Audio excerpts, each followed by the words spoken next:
semuanya, selamat datang dan selamat bergabung kembali di channel SR Zona. Semua peperangan bermula dari ketamakan, dan akhir setiap peperangan adalah sejarah. Itulah prolog film Mufti yang dibintangi oleh Sri Murali dan Siva Rajkumar, garapan sutradara Nartan, dan dirilis pada tahun 2017. Film ini mengisahkan tentang seorang perwira polisi yang menyamar dan menyusup dalam dunia gelap milik bos mafia terkuat, di mana fakta-fakta di balik kejahatan sang bos mafia tersebut mampu membuat sang perwira polisi berdecak kagum pada akhirnya. Kagum pada bos mafia? Kok bisa? Oke, tanpa berlama-lama, yuk langsung saja simak. Ini dia rangkuman alur cerita filmnya.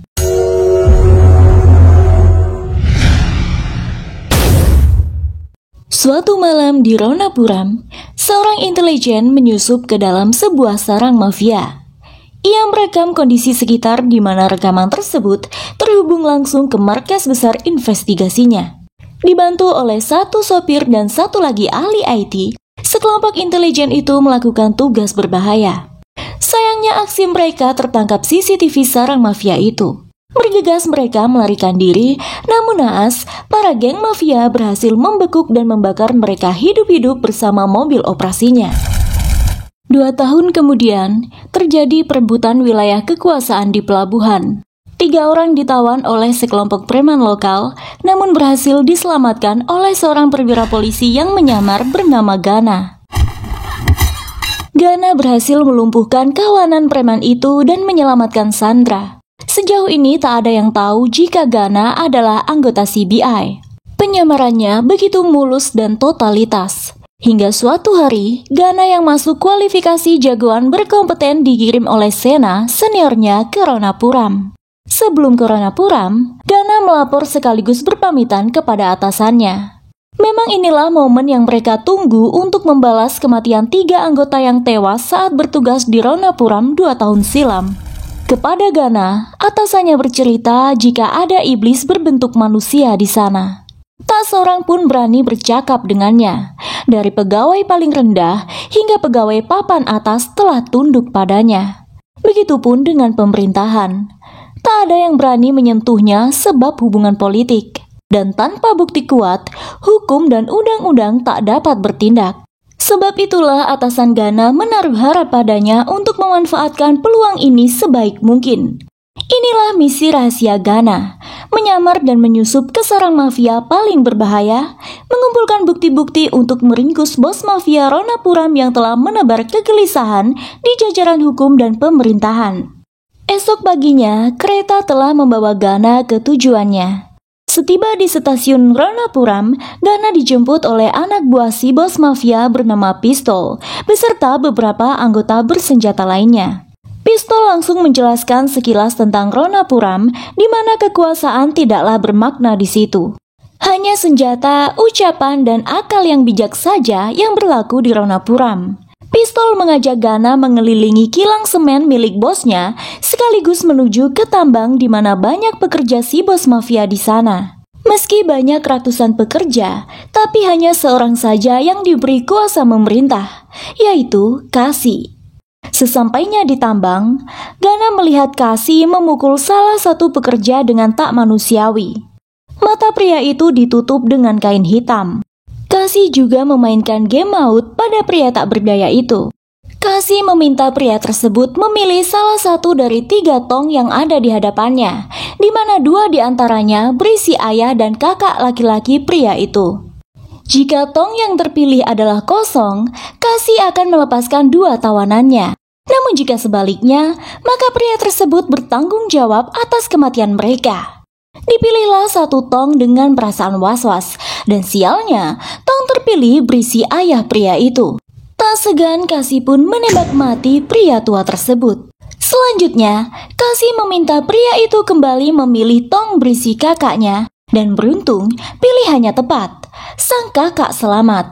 Namun game maut tak henti sampai di situ. Kali ini Kasi memberi pilihan kakak pria tadi untuk memilih tong yang kosong, di mana salah satu tong tersebut berisi adiknya. Naasnya sang kakak salah memilih. Kasih memberondong tembakan pada Tong terpilih dan terdengar teriakan seseorang. Atas kegagalannya, si kakak pria tadi pun mendapat pukul dari Kasih hingga mati. Kejadian tak manusiawi itu nyata-nyata disaksikan oleh Gana. Ingin rasanya ia menghentikan tindakan Kasih, namun ia tak boleh gegabah. Kasih menghampiri Gana, tapi dengan acuh, Kasih tak menerima jabat tangan Gana. Kemudian pistol mengantar Gana ke kamarnya. Dari jendela, Gana melihat sebuah helikopter mengudara di area tambang. Di tempat lain, Ketua Umum Partai Apnades, Raghuvir Bandri, tengah menyatakan bela sungkawa atas meninggalnya Eknat Nimbalkar, salah satu anggota dewan yang baru saja dilantik. Saat ditanya calon selanjutnya oleh pers, Bandri menjawab akan segera mengumumkannya. Di Ronapuram, ada anggota CBI yang telah disiapkan untuk menyokong segala kebutuhan Gana. Dengan catatan, mereka harus saling merahasiakan identitasnya supaya tak mencolok perhatian mata-mata si bos mafia. Bagaimanapun, rahasia harus tetap menjadi rahasia, bukan? Namun di sana, paper bag Gana sempat tertukar dengan milik seorang gadis yang membawa paper bag serupa. Malam harinya, Gana mulai merangkai alat-alat penyadap yang didapatnya tadi siang. Esok paginya, diam-diam anak buah si bos mafia menyelidiki latar belakang Gana. Mereka mendatangi sebuah panti asuhan dan menanyai pengurus panti itu. Pada waktu yang sama di kantin, Kasih sudah standby dengan senpinya hendak menembak Gana. Ia mendengar penjelasan pengurus panti via telepon yang dihubungkan langsung dengannya. Beruntung pengurus panti tersebut memberikan jawaban yang dapat menyelamatkan hidup Gana. Ibu panti berkata, jika saja Gana mendengar ucapannya, tentu saat ini Gana telah menjadi polisi. Sayangnya, Gana tak pernah mendengar ucapan wanita tua itu dan lebih memilih menjadi raudis. Wanita itu sudah terlanjur kesal pada Gana dan tak ingin lagi membahasnya. Suatu hari, Kasih dan anggota geng bos mafia yang lain termasuk Gana mendatangi calon kandidat ketua menteri bernama Pasupati untuk memberitahu supaya Pasupati mundur dari pencalonan. Pasupati yang bersikeras maju untuk tetap mencalonkan diri bisa membuat Kasih menarik pelatuk senpi sewaktu-waktu. Melihat hal berisiko itu, Gana mengambil alih senpi Kasih lalu mengancam Pasupati dengan berucap, tak perlu berkuasa untuk mendapat uang, tapi untuk tetap melanjutkan warisan keluargamu sangatlah penting ada anak laki-laki. Kau ingin kuasa atau keluarga? Buatlah keputusan dengan cepat, ancam Gana sembari mengembalikan senpi pada Kasih. Suatu hari saat sedang mengatretkan mobilnya, Gana tak sengaja menabrak motor seorang gadis yang tertukar paper bag tempo hari. Gadis itu bernama Raksa. Raksa menuntut ganti rugi atas kerusakan motornya pada Gana. Gana meminta pistol mengurus perbaikan motor gadis itu, kemudian mengantar gadis tersebut ke sebuah lokasi syuting. Di tempat lain, Bandri mendatangi kediaman seorang aktivis sosial bernama Aswat Totari. Ia menawarkan pada Aswat untuk bergabung ke dalam politik bersama partainya. Tapi dengan tegas, Aswat menolak tawaran Bandri sebab ia tak mempercayai politik sama sekali. Bandri tak tersinggung dengan sikap Aswat. Ia justru meminta Aswat untuk mempertimbangkan kembali dengan matang keputusan yang dibuat. Siang itu di tambang, datang pria tua bernama Sabari, tangan kanan bos mafia menemui Kasih. Nampaknya pembicaraan mereka sangatlah penting sampai-sampai pria tua itu turun lapangan. Untuk mendengar pembicaraan mereka, Gana merekatkan alat penyadap pada bagian bawah keranjang teh yang dibawa oleh seorang bocah. Dengan begitu ia bisa mendengar jelas pembicaraan penting Sabari dan Kasih. Sabari berkata jika Singh akan mengirim barang-barang menggunakan kereta tanpa gerbong. Mereka tak boleh lepas pengiriman tersebut apapun yang terjadi dan semua harus diselesaikan sebelum jam 2 pagi. Malam harinya, sesuai pesan Sabari, semua anggota geng bos mafia telah tiba di stasiun tujuan barang-barang yang dikirimkan. Singh, tangan kiri bos mafia, juga tiba di sana. Ia berkata jika barang mereka ada di salah satu gerobak kereta. Mereka tak menyangka jika percakapan tersebut telah disadap oleh CBI. Segera pimpinan CBI memberikan mandat pada kepala police station setempat untuk berwaspada menyergap pengiriman barang ilegal bos mafia Ronapuram. Berita operasi penyergapan yang akan dilakukan polisi tersebut juga terdengar oleh Sabari.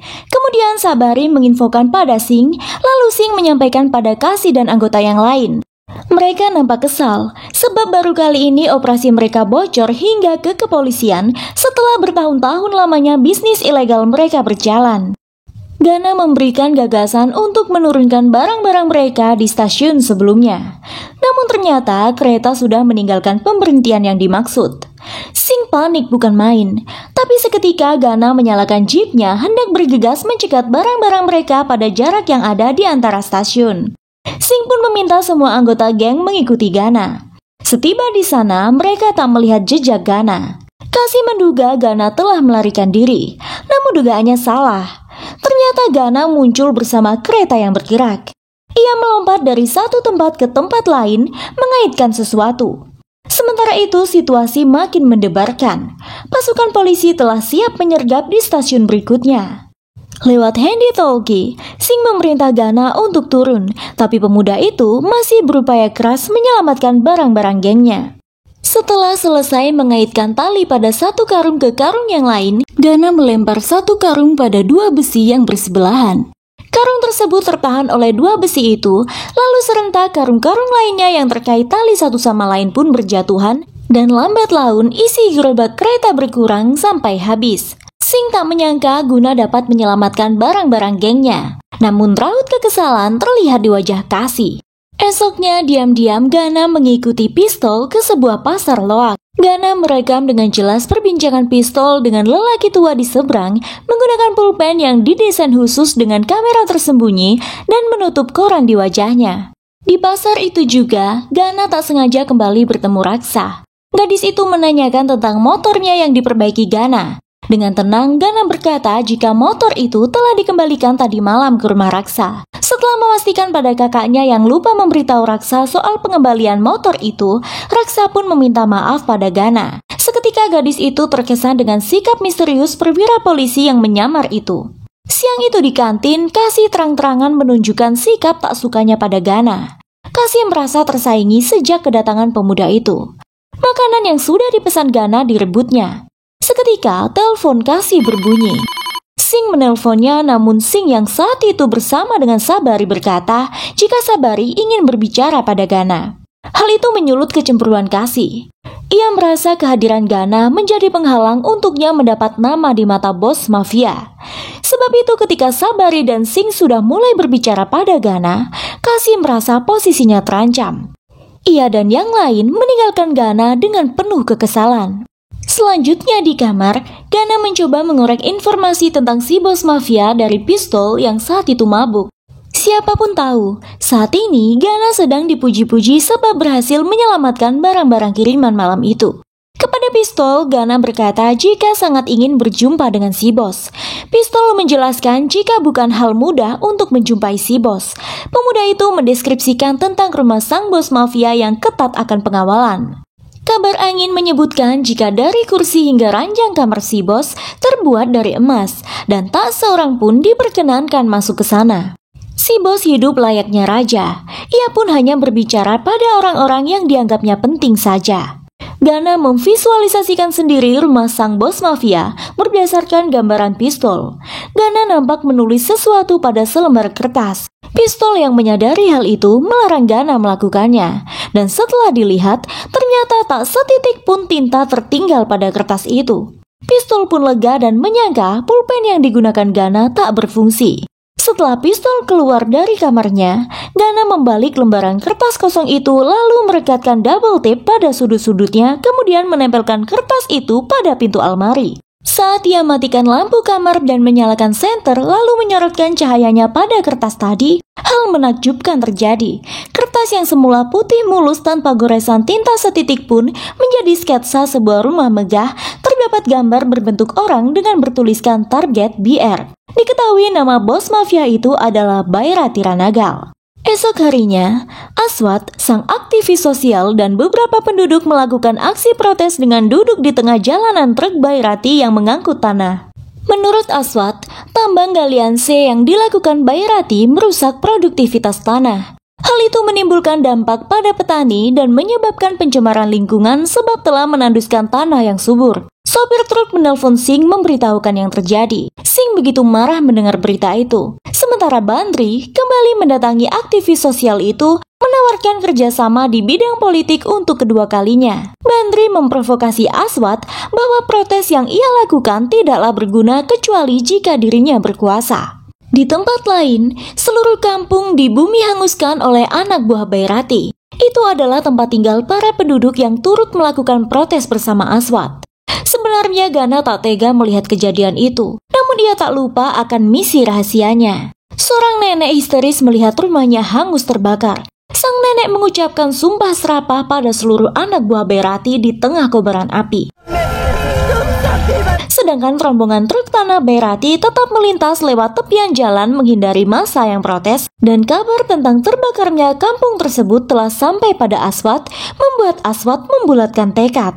Di lain hari, Pistol memberitahu Ghana tentang Vedavati, adik Bairati yang sudah bertahun-tahun lamanya tak pernah berbicara lagi pada si bos. Meski begitu, kemanapun Veda dan putrinya Afni pergi, Bairati selalu memerintah anak buahnya untuk mengawal mereka. Ghana memperhatikan hal tersebut dengan seksama. Di suatu malam, saat melintasi jalanan sepi dengan menuntun motornya, beberapa pemuda menggoda Raksa. Entah secara kebetulan atau sengaja, Ghana ada di sana menghajar para berandal itu setelah ia memperingatkan Raksa untuk mengakhiri masa lajangnya supaya ada yang melindungi. Setelah perkelahian itu pun, Raksa tanpa ragu menyatakan cinta pada Ghana. Dan begitu pun sebaliknya, percakapan mereka pun berakhir dengan sebuah pelukan. Esok harinya, Kasih datang menyeret seorang pria yang nampak sudah tak berdaya. Ghana tertegun melihat pria itu yang ternyata adalah anggotanya sesama polisi. Ialah kepala police station yang pada malam pengiriman barang ilegal itu mendapat mandat untuk menyergap geng Bairati. Saat polisi itu ditanya siapa yang membocorkan informasi tersebut, ia melirik ke arah Ghana. Kasih mendekati Ghana sembari menyodorkan senpi supaya Ghana menembak mati polisi itu. Sampai di sini kedok Ghana nyaris terlepas. Sebenarnya ia tak sampai hati untuk membunuh anggotanya. Namun tugas tetaplah tugas. Misi rahasia harus tetap dilakoninya. Saat ia melihat salah satu anggota geng menyiram bensin ke tubuh polisi itu dan Kasih siap melempar rokoknya yang menyala, cepat-cepat Ghana menarik pelatuk senpi dan menembak pelipis polisi itu hingga mati. Bagaimanapun, Ghana merasa bersalah telah menembak mati anggotanya. Ia marah pada dirinya sendiri sebab terpaksa bertindak keji. Dosa yang menghantui nyaris membuat Ghana hilang kendali. Ia memahat patung Rahwana dari balok kayu, lalu membakarnya. Itu adalah bentuk kemarahan Ghana pada si bos mafia yang menciptakan sistem iblis-iblis berbentuk manusia kejam dan tak berhati nurani. Esoknya Ghana dibangunkan oleh panggilan telepon dari Pistol yang memberitahu jika hari itu si bos akan datang ke gudang. Kedatangan Bairati adalah terkait dengan telah ditangkapnya para pelaku pembunuhan Eknat Nimbalkar, salah satu anggota dewan yang baru saja dilantik beberapa waktu lalu yang mengalami kecelakaan saat perjalanan ke Ranapuram. Untuk tahu seperti apa Bairati Ranagal, Pistol dan Ghana pun datang ke gudang. Di tanah lapang, sebuah kursi telah disediakan untuknya. 3 pelaku pembunuhan Eknat telah dihukum gantung dengan cara Bairati. Ia menatap tajam pada ketiga pelaku yang tengah meregang nyawa itu. Akhirnya Ghana berhasil menatap wajah si bos mafia yang menjadi momok undang-undang dan hukum pemerintahan selama ini. Ghana melaporkan hal itu pada atasannya. Di samping kilang minyak dan tambang, Bairati juga memiliki banyak perusahaan, di mana untuk mengekalkannya, bos mafia itu telah membina sindikat yang besar, dan itulah yang masih dalam penyelidikan Ghana. Suatu hari Aswad mendatangi Bandri memberikan jawaban persetujuan kepada Bandri bahwa ia akan bergabung dengan partainya. Kabar pertemuan Aswad dengan Bandri terdengar oleh si bos mafia. Bagaimanapun Bairati meminta anak buahnya untuk menanggapi dengan bijak dan tidak gegabah. Selanjutnya saat hendak mendatangi sebuah kuil, sekelompok orang menyambut hangat kedatangan Bairati. Saat diminta untuk berjaga-jaga, di antara banyak orang itu Ghana merasa ada sesuatu yang ganjil. Ia terus memperhatikan sekeliling dan Bairati dengan waspada. Dan benar saja, sekelompok orang berusaha mencederai Bairati. Beruntung Gana dengan cekatan mengatasi kondisi itu. Perkelahian pun pecah di sana. Bhairati memperhatikan Gana yang terus melindunginya. Ketangkasan berkelahi Gana menarik perhatian Bhairati. Di kediaman Pasupati, seseorang menyampaikan pesan Bhairati untuknya supaya mundur dari pencalonan sebagai menteri. Merasa terancam, Pasupati membeberkan hal itu kepada awak media. Ia berkata jika sesuatu terjadi padanya, sudah pasti itu ulah Bhairati dan anak buahnya. Dan benar saja, usai jumpa pers, Singh membawa Pasupati menghadap Bhairati. Dengan penuh ketakutan, Pasupati memohon ampun pada Bhairati. Namun ampunan sudah tak berlaku lagi. Bhairati tak segan membunuh para penentangnya. Setelah itu ia meminta Singh membawa Gana ke rumahnya. Kedatangan Gana di rumah Bhairati disambut hangat oleh keponakan bos mafia itu. Afni memberi coklat pada Gana sebagai ucapan terima kasih sebab telah menyelamatkan nyawa pamannya di kuil. Gadis kecil itu berpesan pada Gana untuk selalu berteman dengan pamannya sebab pamannya adalah orang baik. Veda yang tak suka melihat Afni berbincang dengan anggota geng kakaknya menarik gadis kecil itu masuk. Sebenarnya tujuan Bhairati mengundang Gana hanya untuk makan siang saja sebagai ucapan terima kasih telah menyelamatkan nyawanya. Namun pukul 4 subuh, berbekal info dari pistol jika Bhairati selalu bangun dan berjalan setiap harinya, hal itu dimanfaatkan Gana untuk menyelinap ke dalam rumah dan kamar bos mafia itu. Gana mencari buku yang senantiasa dibaca oleh Bhairati. Beberapa berhasil ia kumpulkan dan ia ambil gambar. Kemudian cepat-cepat Gana rapikan buku-buku ke tempat semula sebab Bhairati sudah kembali. Setiba di kamarnya, Gana terkejut melihat Kasi dan dua temannya di sana. Mereka telah menggeledah kamar Gana dan menemukan alat-alat penyadapnya, serta peralatan penyamaran Gana lainnya. Topeng Gana terlepas. Kini mereka sudah tahu jika pemuda itu adalah seorang polisi. Segera Kasi membongkar hal itu pada Singh. Namun Singh memutuskan telepon Kasi dan justru menelpon Gana. Yang lebih mengejutkan lagi, Singh memberi perintah Gana untuk membunuh Kasi. Seketika Kasi dan dua temannya menodongkan senpi pada Gana. Namun tak butuh waktu lama bagi Gana untuk membalikan keadaan. Gana menembak mati dua teman Kasi. Kasi yang sengaja dibuat sekarat oleh Gana diberitahukan sebuah kebenaran penyebab ia diperintah untuk membunuh Kasi adalah pengkhianatan.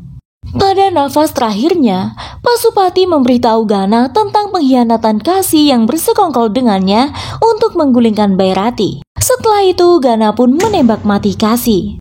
Di tempat lain, Gana memeriksa kode-kode yang tertera pada buku Bhairati yang telah berhasil ia screenshot. Betapa terkejut Gana saat melakukan pelacakan kode dan menemukan fakta jika kode-kode tersebut adalah kode akun dari beberapa bank, lembaga pendidikan, panti asuhan, rumah sakit, dan perniagaan. Seakan tak percaya, si bos mafia yang terkenal kejam layaknya Rahwana ternyata membangun begitu banyak tempat bermanfaat bagi masyarakat Ronapuram. Dari sini Gana mulai bertanya-tanya dan ingin semakin mengorek info tentang si bos mafia itu. Ia kembali mendatangi kampung yang sempat dibakar oleh anak buah Bhairati beberapa waktu lalu. Dan ternyata, kini di kampung itu telah berdiri bangunan-bangunan yang lebih layak dari sebelumnya.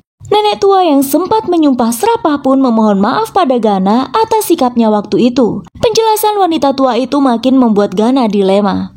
Ia datang membawa misi rahasia untuk menangkap seseorang yang dipandang iblis berbentuk manusia oleh hukum dan undang-undang. Namun ia justru terjebak dalam situasi yang menyentuh hati nurani saat melihat fakta di balik kejahatan yang dilakukan oleh Bhairati. Gana mengingat-ingat kembali waktu-waktunya bersama Bhairati. Ternyata selama ini Bhairati banyak membantu penduduk miskin. Ia memberikan kesejahteraan pada mereka.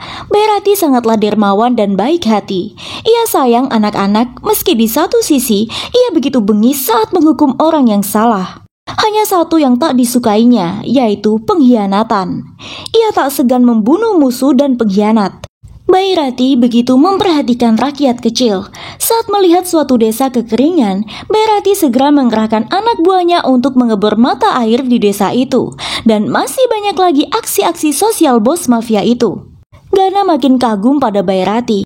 Tak heran jika seluruh penduduk Ronapuram sangat segan padanya. Bukan sebab takut, melainkan menghargai, menghormati, dan menyayangi Bhairati. Semakin kesini, Gana semakin mengerti tindakan bijak yang dilakukan Bayrati. Ia membela yang tertindas dan menghukum yang salah. Saat itu media telah mengumumkan pemenang sementara calon menteri, yaitu dari partai Bayrati Ravindra yang unggul 7.000 suara. Hal itu menyulut emosi Bantri. Bayrati sendiri mendatangi Aswat dan mengatakan jika partai yang disokongnya milik Bantri adalah partai korup. Bayrati tak ingin Aswat terjerumus dalam politik yang salah. Dalam perjalanan ke Manglur, Gana menyadari jika jam tangan bosnya bukan jam tangan yang biasa dipakai. Lalu ia mengingat kembali saat Sabari berkata jika helikopter rusak, sebab itu Bayrati lebih baik pergi bersama Gana dengan mobil. Seketika Gana menghentikan mobil lalu cepat-cepat keluar dan sesaat kemudian mobil pun meledak. Ternyata Bantri telah bersekutu dengan Sabari untuk merancang pembunuhan Bayrati. Hal itu sebab Bantri menjanjikan Sabari sebagai calon menteri. Siang itu Sabari mendatangi tempat pengundian suara, namun tiba-tiba situasi mendadak senyap saat melihat rombongan mobil Bayrati datang. Sabari tercengang ketika melihat si bos datang dengan helikopternya bersama Gana dalam kondisi selamat. Belum sempat ia memohon ampun pada Bayrati, bos mafia itu telah memberinya beberapa dokumen yang berguna untuk biaya hidup keluarga Sabari, sebab setelah itu Bayrati mengusirnya dari Ronapuram. Malam harinya, ketika hujan lebat, Singh dan Gana menyertai Bayrati mendatangi Bantri. Bos mafia itu memperingatkan Bantri untuk berhenti melawannya. Ia tahu bahwa selama ini Bantri lah yang menyebar fitnah jika Bayrati adalah penipu hingga pembunuh. Fakta baru didapat Gana dari Singh, jika penyebab Veda mogok bicara pada Bayrati adalah karena bos mafia itu telah membunuh suami Veda yang tamak uang dan telah melakukan hal-hal yang bertentangan dengan nilai manusiawi tanpa sepengetahuan Veda. Tak sengaja Veda mendengar percakapan Singh dan Gana. Ia pun merasa bersalah pada kakaknya. Tepat pada hari ulang tahun Bayrati, setelah disentil oleh Gana tentang sikap egoisnya, akhirnya Veda meminta maaf pada Bayrati di bawah guyuran hujan saat hendak menyelamatkan patung tanah liat kakak beradik itu yang telah dibuat oleh Avni. Malam itu Bayrati memanggil Gana ke kamarnya. Di sana Bayrati berterima kasih sebab Gana telah mengembalikan kebahagiaannya. Dari sudut kemanusiaan, Bayrati layaknya dewa bagi masyarakat. Tapi dari sudut pandang undang-undang dan hukum pemerintahan, Bayrati layaknya iblis berbentuk manusia. Ternyata ada kisah sedih di balik semua itu. Semasa kecil, Bayrati hanya tinggal bersama ayah dan adiknya. Ibunya sudah meninggal. Ia menyaksikan bagaimana ayahnya memperjuangkan hak kaum miskin, tapi tak dapat perhatian dari oknum pemerintahan. Sang ayah jatuh sakit dan kemudian meninggal. Bayrati menjadi yatim piatu di usia 12 tahun. Sejak saat itu, ia sadar bahwa ia harus mentas dari kemiskinan. Ia bertekad akan mensejahterakan kaum miskin dengan caranya sendiri. Selagi ia hidup, ia pastikan tak akan ada orang yang kelaparan di Ranapuram. Beberapa saat kemudian, atasan Gana menelpon jika bukti yang terkumpul sudah solid untuk menangkap si bos mafia. Gana sudah tak berambisi lagi untuk memenjarakan targetnya setelah tahu alasan dibalik pelanggaran yang dilakukan Bayrati. Dalam perjalanan pulang dari rumah Bayrati, sebuah truk menabrak mobil Gana. Dan ternyata Bantri lah dibalik kecelakaan yang menimpa Gana. Esoknya Bantri menyerang Bayrati yang mengunjungi makam ayahnya. Beruntung Gana datang menyelamatkan Bayrati dan keduanya melawan anak buah Bantri, kemudian membunuh Bantri. Pada akhirnya, si bos mafia dermawan di Ronapuram dicekal polisi. Selepas ditangkapnya Bayrati, Ronapuram tak aman lagi. Lebih banyak kekacauan terjadi di sana. Sebenarnya Bayrati sudah tahu jika Gana anggota CBI. Namun mengingat Gana telah berbuat banyak untuk selamatkan nyawanya selama ini, Bayrati tak keberatan menjalani hukuman. Sementara kekaguman Gana pada bos mafia itu tak pernah padam. Dan film pun selesai.